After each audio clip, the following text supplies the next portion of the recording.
And welcome back to another episode of Life in Prison. As always, my name is Zach. For the ones who don't know, unfortunately I spent 5 years of my life in West Virginia maximum security prisons, Mount Olive Correctional Complex, and Huntsville Correctional Center.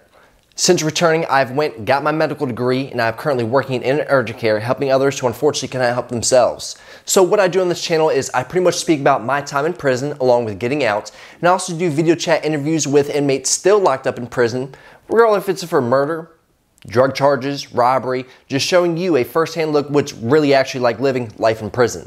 At the end of the day, you can sell guns, you can shoot guns, you can sell dope, you can rob people, but it's gonna get you in a 7x12 and you're gonna be all alone. So what we're gonna be talking about today is pretty much living on a gang-infested unit, what it's like living in gang territory in prison. So I've said before in a lot of my other videos, every prison is different, especially lower classification prisons opposed to maximum security and supermax prisons. Well, maximum security is pretty much level 5 and up, right? You got people that are either dangerous, you know, murder charges and stuff like that, or you got people that just get in a bunch of shit, right? So it's pretty much the worst of the worst. So the prisons that I was at, living on a gang unit pretty much went like this, right?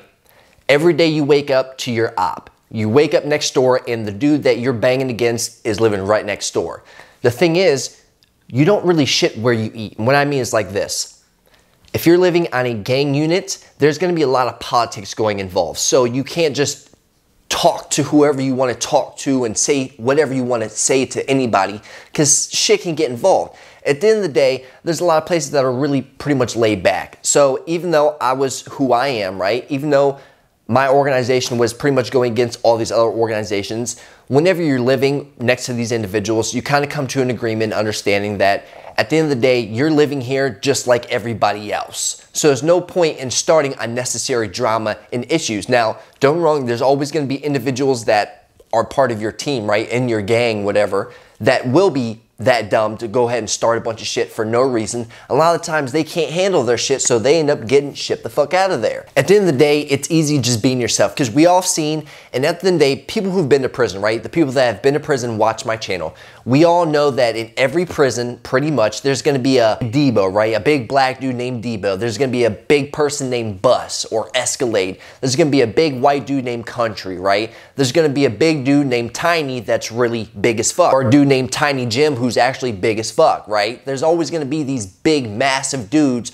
or these booty bandits or these fictitious gang members, right? Every prison you go to, maximum security wise, there's always gonna be one of these individuals, right? The easiest thing to do is just be yourself. At the end of the day, I've seen, I don't know how many individuals who felt like they, I don't know, had to act like a certain way, right, to fit in. People prey on that type of stuff. People can see through that stuff. You gotta think, just because you say something doesn't mean it's gonna be true. Actions always speak louder than words. So if you come onto the pod and you're always begging stuff from people and bumming stuff and not really pretty much a go-getter trying to hustle anything up, and you talk about how you was knocking people out and how you was selling all this dope and stuff like that, people are gonna try you. People are gonna really press you. Where are you from? Like, you know what I'm saying? Why are you faking the funk, right? You do not need to fake the funk to kick it. Just be yourself. If you're really not about that life, that's perfectly fine. We'll accept you for who you are as long as you're not a piece of shit. But people think that they gotta be this Billy Badass. Now, there was this one guy who was up on the gang unit, right? Now, he wasn't affiliated, but he was just someone who got in trouble a lot, right? So I'm not gonna say his name, but he was one of those guys who really portrayed himself to be a badass, right? Now, he was a bigger guy, and he knew some martial arts, and he knew some wrestling stuff, right? So he'd always put people in arm bars or put people on the ground and do all this shit, trying to be a badass. He'd always flex, right? And always say, "Goddamn, look at these goddamn lats. I might just fuck around and fly out this bitch. Fuck y'all." Telling people how big as fuck he is and how small they are. That type of dude, right? It's funny because he ended up getting in a fight, eventually getting in a fight, right? Because we haven't seen him fight yet, right? It's been years, we haven't seen him fight.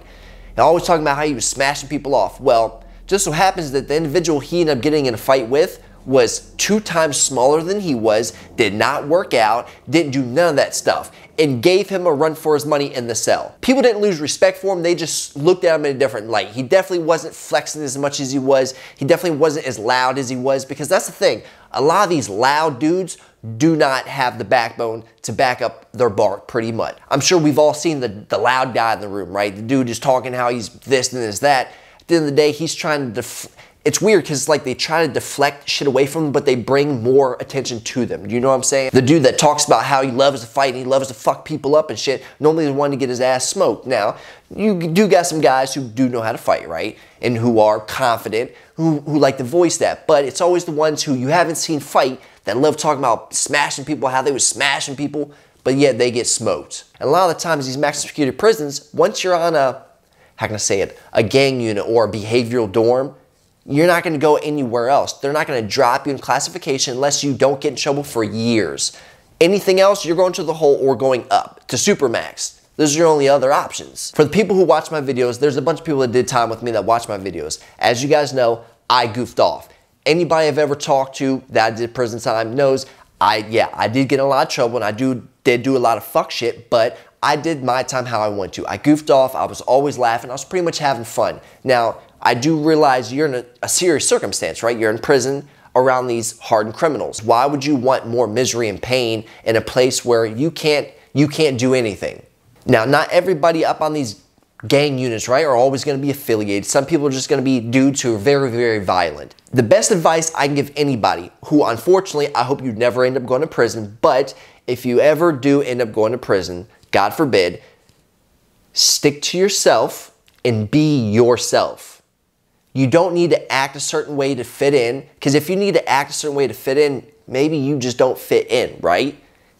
Go down, do your time, don't get in any trouble. The moment you join a gang or organization, you're gonna either do more time or get more whole time. It's inevitable, it's just gonna happen. You're gonna be forced to fight now, right? Even if you didn't wanna fight, you're going to be forced to fight, even if you don't want to. So now you take that possibility of going to the hole. There's a lot of fights, there's a lot of drug use, there's a lot of weapons going around. So the best thing you can do is lay the fuck low, do your time and get out. And hopefully not get killed in the process. I did a video once before at the beginning of my channel when I first started with an individual who robbed the bank robber, Darius Cook. He was up there on the gang unit with me for a couple of years, and we talked about some things. We ended up seeing how he ended up getting robbed by a Nazi lowrider, ended up having to go in there and fight both of them, but one of the ones checked in and left. There's a lot of things. Just because you're in a gang, right? He was a vice lord. He is a vice lord, right? Just because you're part of a gang doesn't mean people aren't going to try you. This dude's he's a bigger guy. He's, 270 pounds, and he's big, right? He knows how to fight. But these low riders, right? And they were junkie low riders at the time, as in they were getting high off this K2 paper shit and got strung out, right?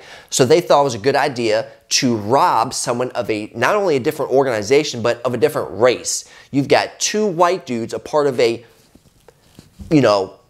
Nazi lowrider organization, going to rob a black dude that's a part of the vice lords. So whenever he found out, of course, all hell broke loose. You know what I'm saying? Like, there's going to be clashing because you got two gangs are going against each other because someone ended up stealing, not robbing, not going up to him, punking him out and taking it from him. No.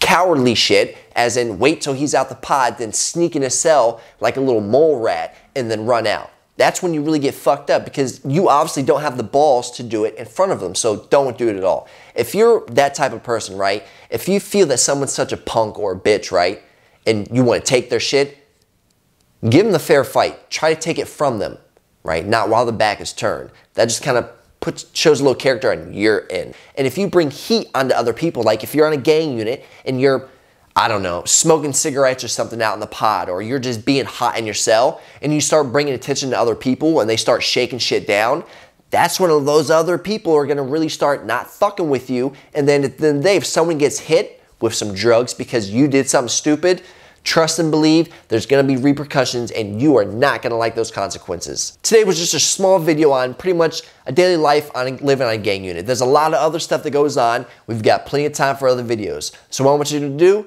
go ahead and hit that subscribe button, hit that bell notification button so you'll be first informed when I upload.